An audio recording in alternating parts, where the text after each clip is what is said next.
The Last House arrived on Netflix on August 7th, 2026, with a premise that is almost aggressively simple. Anne and Jason are about to leave home with their children, Graham and Ruth, when every door and window suddenly refuses to open. Communications fail, relentless rain covers the neighborhood, and the family has no idea what is keeping them inside. The movie is strongest when it takes that setup seriously. Louis Leterrier initially avoids rushing towards spectacle and focuses on practical survival. How do you ration food? How do you create routine when help never comes? What does months of isolation do to a family? That gives The Last House an obvious post-pandemic resonance without turning it into a literal COVID drama. Home is supposed to represent safety, but here that sense of security gradually becomes another form of confinement. Wagner Moura gives Jason a forceful presence and keeps the movie grounded when the screenplay starts losing control. Greta plays Anne with more restraint, although the script gives her fewer sharply defined moments.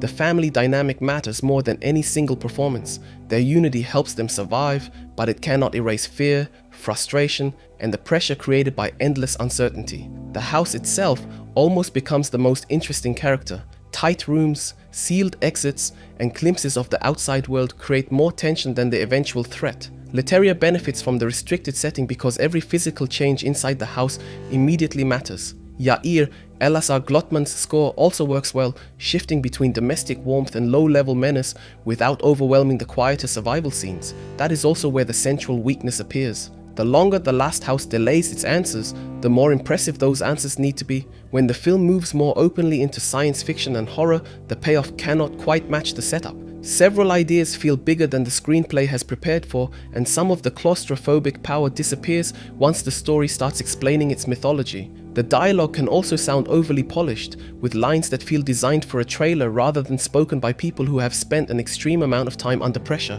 That is frustrating because the core idea could have supported a leaner and much harsher movie. The film is often more convincing when it concentrates on practical survival methods and the family's improvised routines than when it reaches for a larger mythology. Instead, at almost 2 hours, The Last House begins to feel stretched, and its final act creates more questions than satisfying answers. Still, this is not a total failure. Much of the first 2/3 is atmospheric. Moura and Lee keep weaker material watchable, and the image of a family home becoming a prison is memorable. As a tense Netflix night, it works well enough. As a major science fiction thriller, it leaves too much of its potential unused. The Last House earns 5.5 out of 10.